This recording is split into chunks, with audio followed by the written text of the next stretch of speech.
자, 보수가 이렇게 몰락하는 부분에 가장 1등 공신은 박근혜 대통령이라고 생각합니다. 왜 망했냐를 한번 짚어보겠습니다.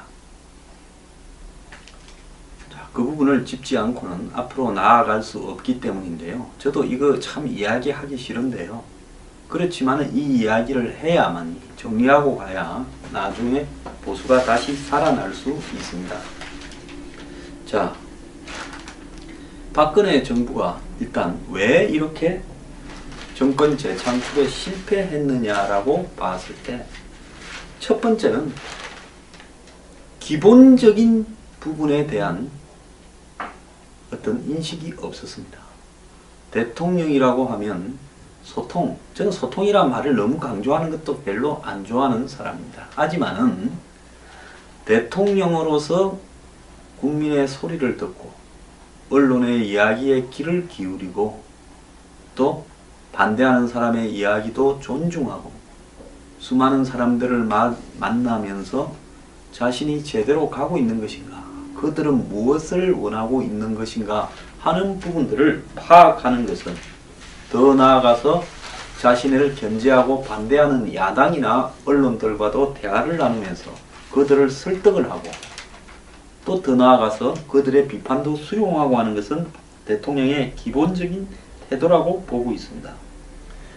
제가 어제도 이야기했지만 이명박 전 대통령이 문제가 더 있었을 수도 있는데 안 망하고 임기를 채우고 나간 것은, 또 어쨌든 박근혜 정부라는 정권 재창출이 서로 박근혜 이명박 사이가 좋지 않았지만은 이것이 된 부분은 이명박 전 대통령은 수도 없이 청와대 옆에 안가에 당시 한나라당 국회의원이나 간부들을 불러서 만나고 대화하고 또 자신에게 위기가 되는 부분을 꼬리를 잘라내어서 형님까지 설득해서 또 오른팔이었던 최수준까지 박영준까지 임기 중에 사법 처리를 하는 이런 모습들을 보이면서 위기를 관리하는 능력은 있었다라고 봅니다.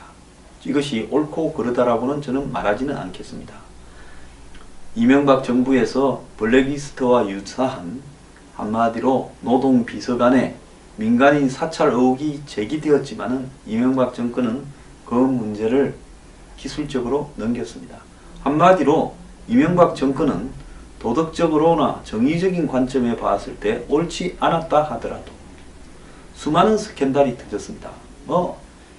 카메룬 다이아 사태라든지 미얀마 이 해외 가스전 문제라든지 자원 외교 4대강 등등, 그뿐만 아니라 부동산 개발을 둘러싼 의혹이나 비리 등을 다 열거하자면 정말 총집대성할 만한 문제들이 생겼었지만은 이 문제들을 정리하는 부분에 있어서 언론과 그리고 사정기관과 이런 부분을 장악하는 능력, 또 꼬리를 자르면서 차단하는 능력은 하나는 탁월했다고 생각을 합니다.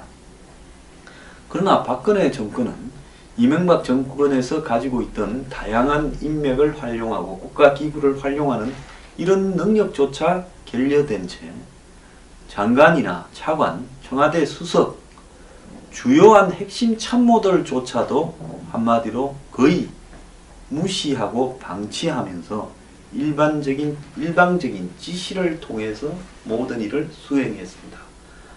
그야말로 청와대 수석이나 장관과의 독대 한 번조차도 없었고 필요하면 전화로만 지시하고 형식적으로 청와대 대수비나 국무회의를 주재하는 것 외에 도대체 정권을 끌어가는 기본적인 틀이라도 있었는가 의심스러웠습니다. 과거의 권위주의 정부 시절에는 이 최고 관계자 대책회의라는 부분이 있어서 국가를 끌어가는 핵심 기구에 있는 사람들이 비공식으로 수시로 회동을 하면서 당 정청 간에 어떤 위기가 발생했을 때 그것을 어떻게 해결해 가는가 하는 부분에는 군인들 특유의 효율성으로 그런 부분들을 잘 이렇게 운용하기라도 했습니다. 그런 부분들이 보수가 국가를 끌어가는 비민주적이고 권위주의적이고 한마디로 은밀하고 잘못된 방향이기는 했지만은 능력을 보였다는 겁니다. 그런데 박근혜 정권은 기본적인 소통을 거부한 채 대통령이 희귀꼬머리에 가까운 은둔형 외톨이로 전락을 하고 대통령이 기껏해야 3인방과 처음에는 정윤회와 최순실과 더 나아가서 친박 핵심 서너 명에 의존한 채 총 합쳐서 10여 명 정도밖에 안 되는 사람들에게 의지하면서 한마디로 자신의 정권에서의 쓸 수 있는 인력풀들을 극소화 스스로 했다라는 겁니다. 이렇게 되다 보니까 언론들은 박근혜 대통령을 비판할 때 뭐라고 했습니까? 만기칠남, 박근혜 대통령이 모든 것을 다 챙긴다. 이렇게 보고 한마디로 수석이나 장관들은 입도 없고 기만 있다. 받아 쓰기만 한다라고 비판을 했지만은 사실 대통령이 만기칠남할 능력이라도 있었으면 이 지경까지 오지 않았을 겁니다. 결국은 뭐냐? 만기칠남할 능력도 되지 않으면서 TV에 비춰지는 데는 수석이나 장관들을 통제하는 듯 보였지만 사실은 만기칠남 근처에도 가지 못한 채 기본적인 업무조차도 챙기지 않았고 솔직히 말하자면 세월호가 가라앉는 와중에서도 그것이 무엇을 의미하고 얼마만큼의 사고가 생길 것이며 나중에 어떤 타격이 자신에게 돌아올지조차도 이해를 못했고 그것을 인식시키려고 했던 한마디로 신복 한 명도 없었다라는 겁니다. 위에도 모두가 방치하고 있는 것. 왜? 대통령이 알아서 다 하니고 몇 사람이 알아서 대통령한테 다 하니까 우리는 그걸 이야기할 필요가 없다는 겁니다. 그러니까 청와대의 계급이 무력화되어서 비서실장 기춘대원군요. 김기춘 씨는 그야말로 최순실이 내세운 꼭두각시에 불과했고 최순실과 3인방이 김기춘을 쓰다가 나중에 그한테 다 모든 오점을 뒤집어 세워서 내쫓았지요. 결국은 모두가 소모품이고 한마디로 최순실이 3인방 데리고 국정을 운영을 하고 박근혜는 거기에 의존했던 겁니다. 당의 대표를 하거나 당의 친박의 수장일 때는 그나마 오랫동안 정치를 한 테크닉이 있는 의원들이 주변에 포진하면서 박근혜 대통령의 후광을 극대화시키면서 그가 어느 정도는 수준이 되듯이 국민들 앞에 포장하는 데는 성공했지만 청와대로 들어가면서 당과 차단이 되면서 곧바로 십상시와 3인방 최순실에 놀아나기 시작했던 겁니다. 한마디로 판단 능력이 결여된 사람을 보수의 얼굴로 세워서 정권을 창출한 결과였습니다. 소통도 없고 능력도 없고 책임도 지지 않고 자기 편을 따뜻거리지도 못하고 국정 운영의 원칙이 없었던 것은 당연한 것이죠. 그러니까 통일 대박 운운하다가 또 중국에 맨날 가서 틈만 나면 시진핑이나 만나다가 그리고 위기가 생기면 미국 끌어들이고 그러다가 미국에 찍히고 그리고 일본하고는 부친의 무슨 트라우마 때문인지 공연히 트러블로 일삼으면서 일본을 배관시하고 그러면서 주변 국가 전부를 한마디로 소원한 관계로 만든 채 본인이 저지른 문제 때문에 미국이 압박을 하니까 급기야 위안부 협정을 타결짓고 사드를 배치하겠다고 돌다가 또 통진당 해산이나 국정교과서 문제도 그야말로 정권 차원에서의 일종의 이념의식 때문에 처음부터 계획한 일이 아니라 전부 다 국정 운영을 한마디로 지지율 관리하기 위한 방책으로 생각하면서 그때그때 일관성 없이 카드를 던지면서 보수 단체들이나 동원해서 바람을 잡으려고 하다가 이 사태를 불러일으켰다는 거예요. 자, 국정교과서 지금 하늘로 사라졌습니다.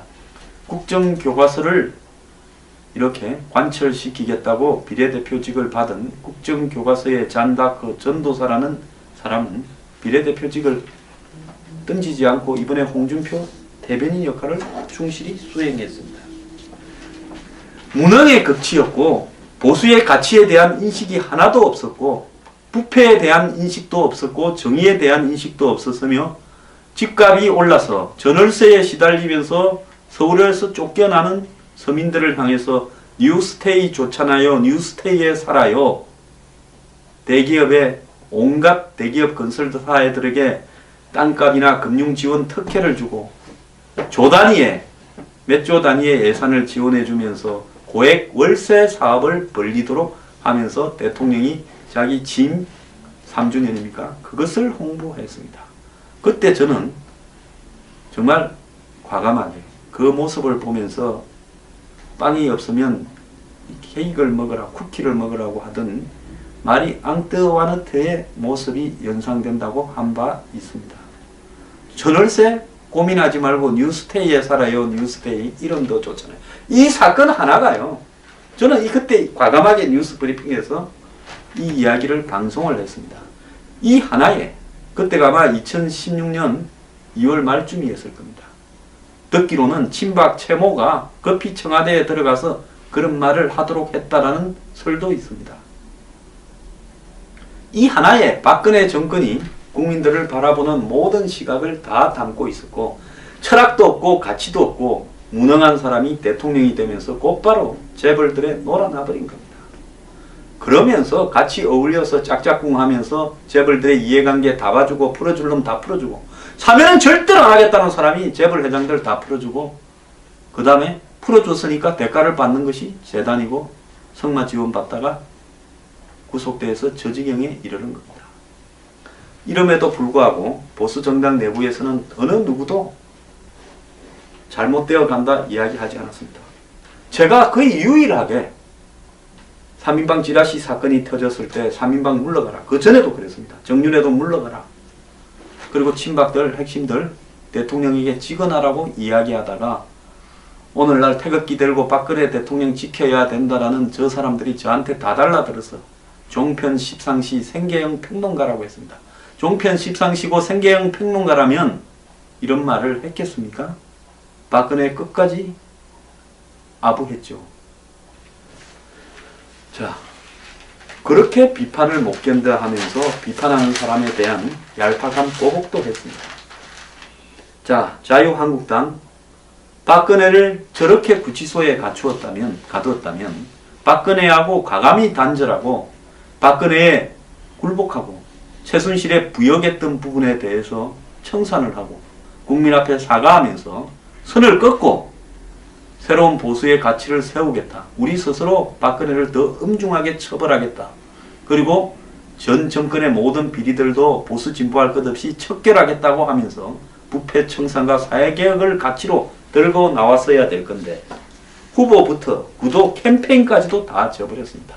솔직히 자유한국당이 사람이었다면 대선 후보들을 박근혜를 살리기 위해서 출마한 사람들 더 나아가서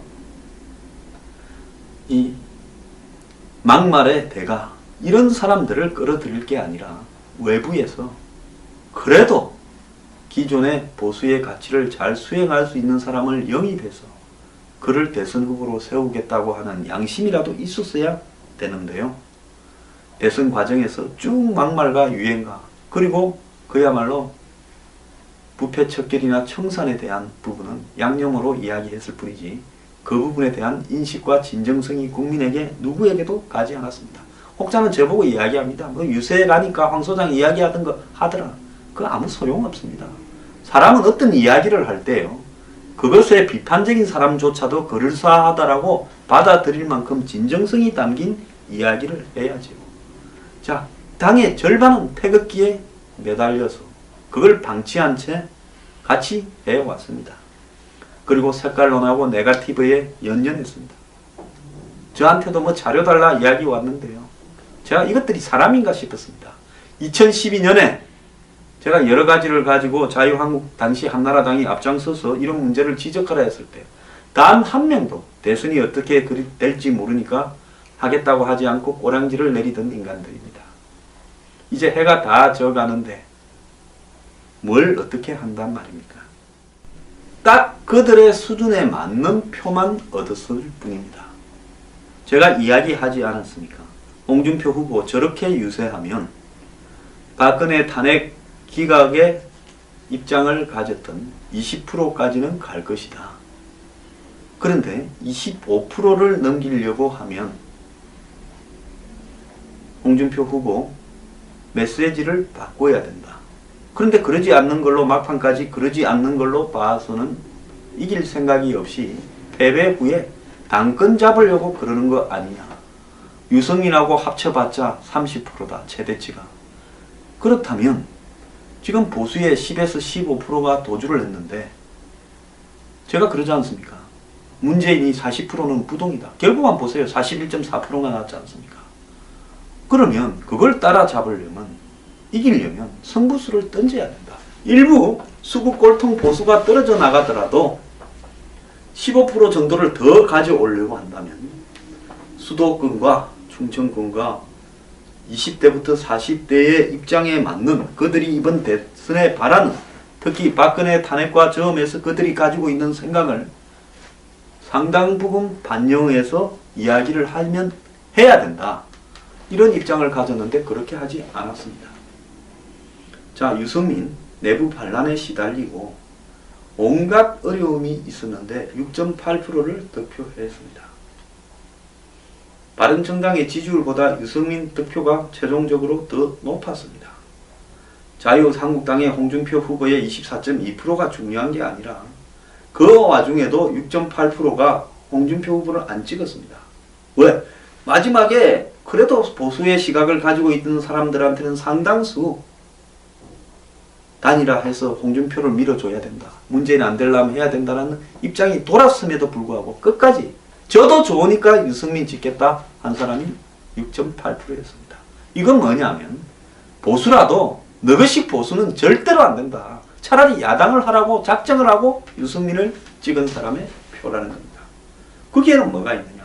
박근혜와의 단절, 부패 청산, 그리고 경제개혁 이런 부분을 바라는 안보는 중시하지만 사람들이 그 정도 됐다는 겁니다. 이제 보수는요 분리되었습니다.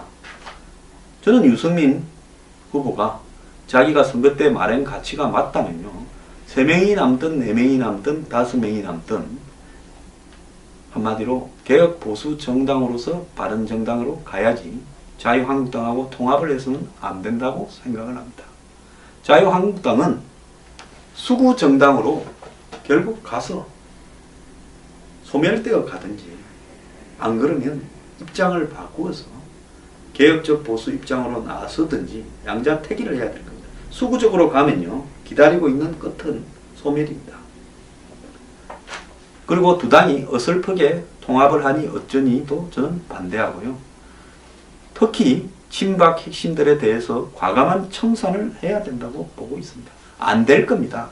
못할 겁니다. 다 끌고 모아서 또 가자. 문재인만 반대하면 3년 지나면 여당 되고 5년 뒤에는 다시 정권 찾아오고 그 과정에서 박근혜 쫓아내듯이 문재인도 쫓아낸다. 이런 이야기를 할 거고 또한 국민들 중에 보수의 15% 20%는 거기에 또 박수를 치고 있을 겁니다. 저는 이제는요 아닌 거는 아니다라고 분명하게 이야기를 할 겁니다. 이제 선거 끝났으니까 저도 저 이야기 하겠습니다. 진작 이런 이야기를 하고 싶어서 말이 이까지 올라왔는데 제가 참았던 부분은 나중에 지고 난 뒤에 공연히 황장수가 재뿌려서 졌다고 저한테 책임 뒤집어 세울까봐 저도 말을 자제했던 겁니다. 솔직하게 죽었다 깨어나도 이길 수 없는 선거에 그걸 이길 거라고 기대를 한 사람이 그게 사실이라면 모질한 사람이고 진짜 지는 줄 알면서도 보수층을 향해서 그렇게 사기극을 벌였다면 보수를 핫바지로 생각했던 겁니다. 이제 이들 자유한국당이 가지고 있거나 또 바른정당에 왔다리 갔다리 하는 사람들이 가지고 있는 수준의 사고로 보수는 재집권은 불가능하고 총선에서도 못 이깁니다. 상대가 병신 같으니까 잘하면 이기겠다. 그 말이 맞을 수도 있겠지만은 설사 그런 일이 있다 하더라도 집권하기는 불가능할 겁니다. 어느 누구도 자신들의 문제가 뭔지 통렬하게 반성을 하는 사람이 없습니다. 홍준표가 지고 난 뒤에 당사에 개표할 때 방문을 해서 앉아있다가 일어나는데 어느 누구 하나도 따라 일어나서 수고했다라고 하는 모습을 보이지도 않습니다. 잘 가라, 니 때문에 우린 쪽박 찼다. 심지어 뒤에서 막 지서대는 사람도 있었습니다. 국민의당에는 그래도 안철수 후보에 대해서 일일이 다 일어나서 수고했다고 악수라도 했습니다. 자, 홍준표가 지는 순간 전부 생각은 뭘 하겠어요? 혹시라도 이길까봐 홍준표한테 험담은 못했죠. 전부 착각에 빠져 있었으니까. 자, 지는 순간에 뭐라고 생각했습니까? 자, 이제 끝났고 니는 집에 가라. 당은 우리 거다. 니 앞으로 당에 얼씬거리지 마라. 밥그릇 생각밖에 안 하고 있는 것이고, 어제 이제 해단식을 하기 위한 비대위와 선대위 연석회의에서도 정말로 자신들에 대한 심각한 자성은 없이 누가 하나 좀 뺐다간 소리 하니까 외부에서 온 사람이 듣기 싫어갖고 이따가 10분 만에 끝내버렸습니다. 저는 싹수가 노란 사람들이라고 생각을 하고요. 이제 이들도 버려야 된다고 생각합니다. 솔직히 새로운 씨앗을 키워서 그렇게 가는 것이 보수가 장기적으로 살아남는 방법이 아닌가도 생각을 합니다. 저는 이제 문재인 정권에 대한 뼈아픈 이야기만큼 자유한국당이나 바른정당, 이 보수 진영의 정당에 대해서 더 가차없는 비판을 할 겁니다. 엄청난 비난을 해야 되고, 보수가 이들에게 등을 돌려야만이 이 사람들이 정신을 차리거나 정신 못 차리면 버려야 되는 겁니다. 자, 이들이 사람이 되기는 정말 낙타가 바늘 구멍 들어가는 만큼 어려울 건데, 여태까지 적대적 공생 구도에 의존해서 전라도당 문재인 노무현 비판에 의존해서 종북 척결에 의존해서 한마디로 땅 짚고 헤엄치는 식으로 기득권을 넓혀온, 한마디로 썩어 문드러지는 집단이라고 저는 규정하고 싶습니다. 이래도 이들을 여전히 지지하면서 이들을 데리고 또 집권하겠다고 다음에 생각을 합니까? 그런 분들 제 방송 보지 마십시오. 기존 보수 정당을 버려야 보수가 삽니다.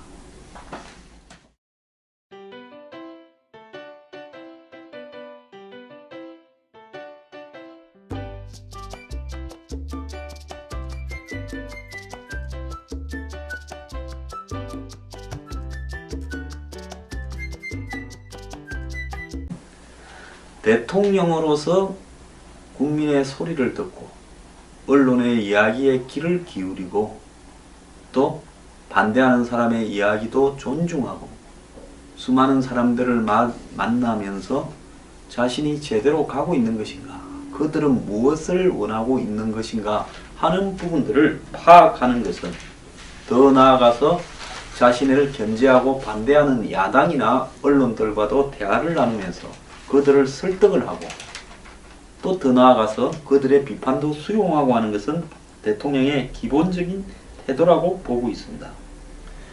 제가 어제도 이야기했지만 이명박 전 대통령이 문제가 더 있었을 수도 있는데 안 망하고 임기를 채우고 나간 것은, 또 어쨌든 박근혜 정부라는 정권 재창출이 서로 박근혜 이명박 사이가 좋지 않았지만은 이것이 된 부분은 이명박 전 대통령은 수도 없이 청와대 옆에 안가에 당시 한나라당 국회의원이나 간부들을 불러서 만나고 대화하고 또 자신에게 위기가 되는 부분을 꼬리를 잘라내어서 형님까지 설득해서 또 오른팔이었던 최수준까지 박영준까지 임기 중에 사법 처리를 하는 이런 모습들을 주요한 핵심 참모들조차도 한마디로 거의 무시하고 방치하면서 일방적인 지시를 통해서 모든 일을 수행했습니다.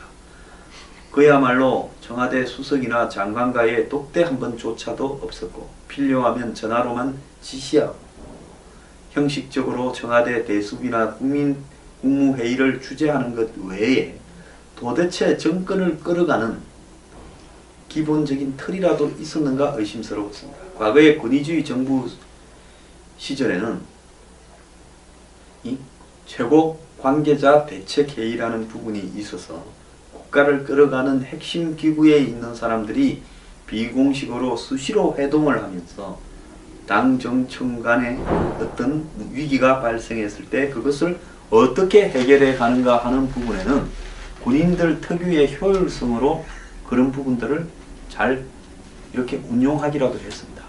그런 부분들이 보수가 국가를 끌어가는 비민주적이고 권위주의적이고 한마디로 은밀하고 잘못된 방향이기는 했지만은 능력을 보였다는 겁니다.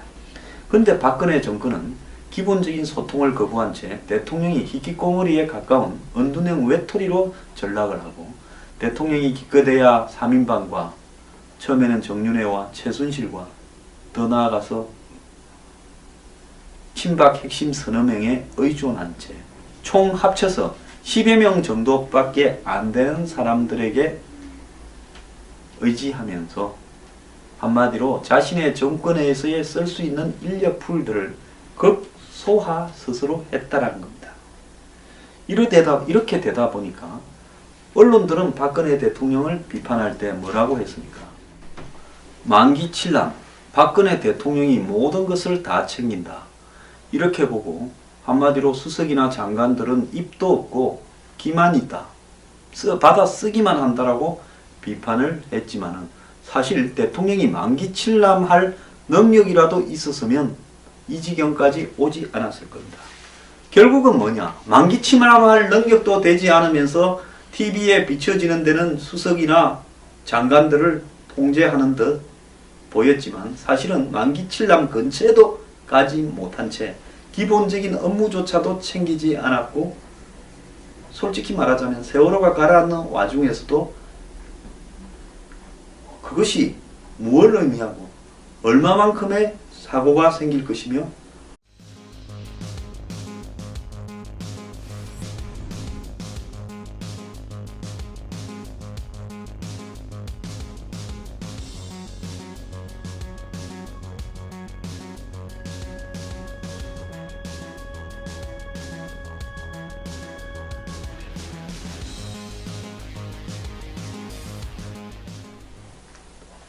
자, 보수가 이렇게 몰락하는 부분에 가장 1등 공신은 박근혜 대통령이라고 생각합니다. 왜 망했냐를 한번 짚어보겠습니다.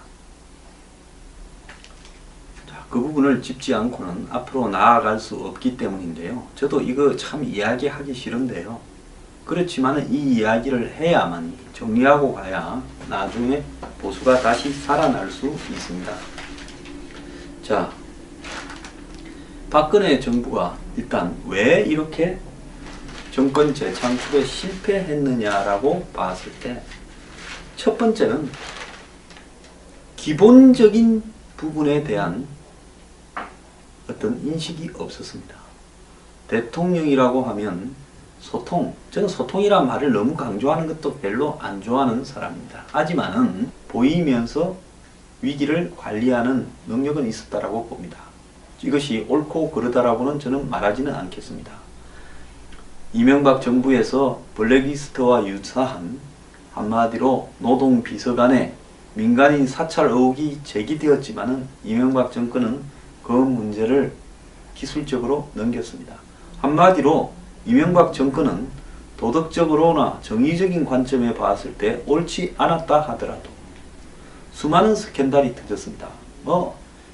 카메룬 다이아 사태라든지 미얀마 이 해외 가스전 문제라든지 자원 외교 4대강 등등 그뿐만 아니라 부동산 개발을 둘러싼 의혹이나 비리 등을 다 열거하자면 정말 총 집대성할 만한 문제들이 생겼었지만은 이 문제들을 정리하는 부분에 있어서 언론과 그리고 사정기관과 이런 부분을 장악하는 능력, 또 꼬리를 자르면서 차단하는 능력은 하나는 탁월했다고 생각을 합니다.